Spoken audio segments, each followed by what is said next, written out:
If you're still holding on to the past, if you're still projecting a lot of anxiety, frustration, whatever, without necessarily realizing it, then those frequencies are the things that are going to catch you and hold you back.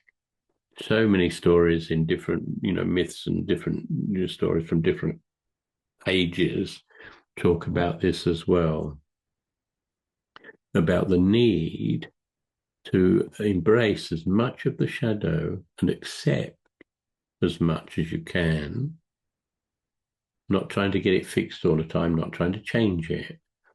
And a lot of people fall down at this point because then they think they have to accept a particular feeling in the body or an emotion.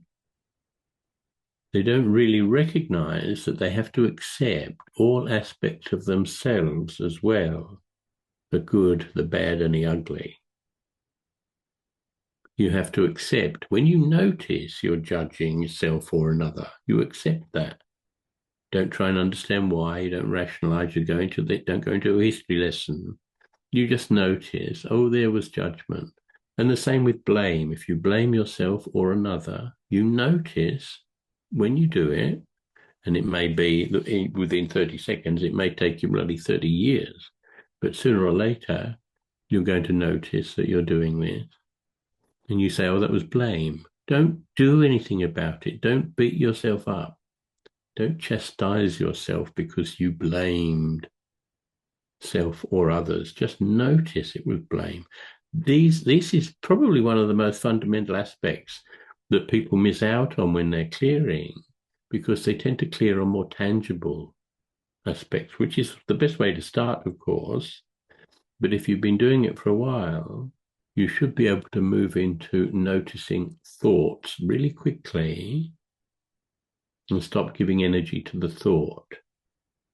The busy mind is only busy because you remain in a polarized state, because you remain judgmental about your reality. If there's no judgment around the reality that presents will be extremely peaceful, quiet, will not require lots of thoughts, decisions, busy mind stuff. It will not require you to not judge. It will not require you to not blame.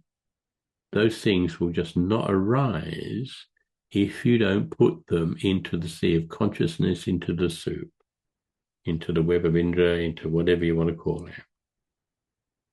So there are many benefits, and it doesn't mean that when the time comes and you have to cross the river and you have to pay the ferryman who's then going to weigh your soul against a feather. I mean, that's sort of an interesting story, but that can happen on a daily basis, where you still hold judgment, where you still get frustrated, where you still get impatient, where you still have a preference.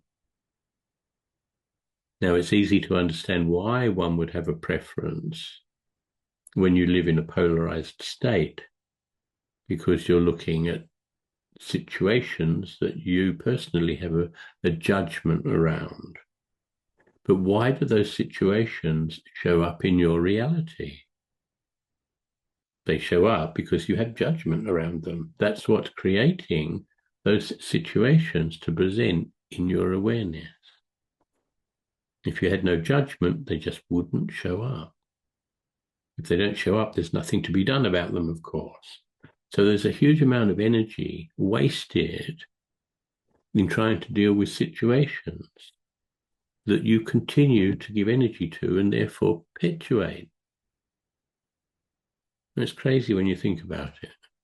But then if you're lost in that polarized state, if you take it seriously, if you believe that's the world, then that's what you believe, that's what you give energy to, that's the reality that you create for yourself.